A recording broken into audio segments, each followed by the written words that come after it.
The bill has problems, let me say straight away. I'm not here as an official defender of the bill or of the ANC. I'm here partly as an editor. I edit New Agenda, a journal, so I face similar problems that you face, and I'm aware of the problems of excessive control and regulation.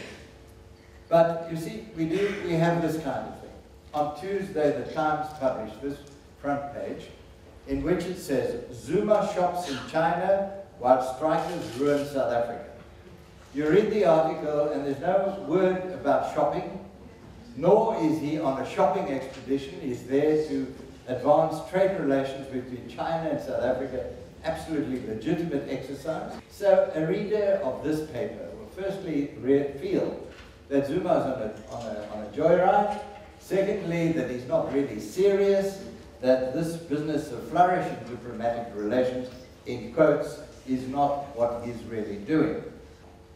So that's my first beef, that the newspapers, the press, are sometimes irresponsible and totally irritating to the point where you dislike the press. Secondly, I have gone to the Ombudsman over an article in the Sunday Times which was portraying the ANC caucus in Parliament as a place of total anarchy. I wrote to the Ombudsman, I've lodged a complaint. It is now 4 weeks, I've heard nothing. Thirdly, the commercial motives of the press are not talked about. And that headline that I'm talking about, this headline, commercialization, simply. Sensational, nothing to do with the truth. Nobody could defend this headline on the grounds of freedom of the press. It's rubbish and it should not be allowed. I must say, so you put up an article that the president was insulted. Well, that's what happens in politics. If you want to, you don't want to be in politics, go into the priesthood.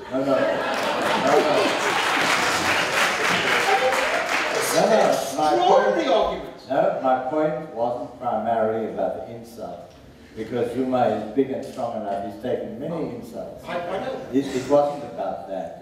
It was about the nature of the reporting. But you see, that there's no evidence to back up the headline. That was the point. But you see what disturbs me? You write a piece and it's innuendo, and the headline doesn't, the article doesn't confirm the headline. That was the point. Yes, I'll tell you what worries me about that and why I'm taking on in this point. Because you open up, that's how you start. You frame your argument in that particular way. And that's the way the argument's been framed. Suddenly the ANC is extraordinarily worried about the quality of journalism in South Africa and the nature of the press. Because what Monty is suggesting, and I'd like to hear you on this, is that what has caused the sudden anxiety about the press is the continuous leaks suggesting corruption and misgovernment and so on and so forth. I don't believe that.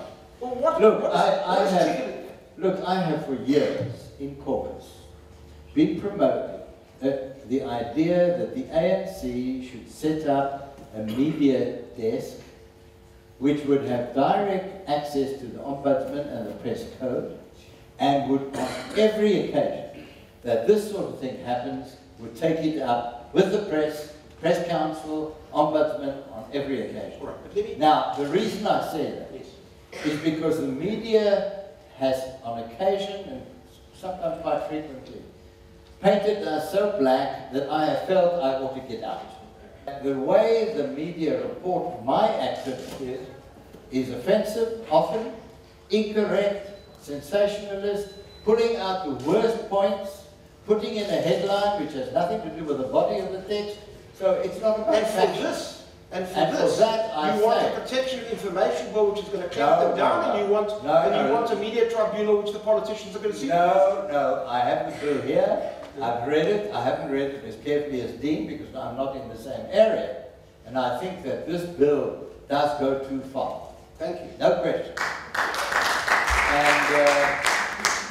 And as for the tribunal, I can tell you that the letter that I published yesterday and today, people in Parliament, ANC people, have come to me and said, right on, you were dead right. Because of the last paragraph, which says, let's have an ombud which is operating in public in front of an audience like this, rather than a tribunal which is answerable to the court. I'm going to put that proposition to the others before. So, you know, there are many voices on this issue. Well, but the question and is whether I think Modley is overstating it a great deal.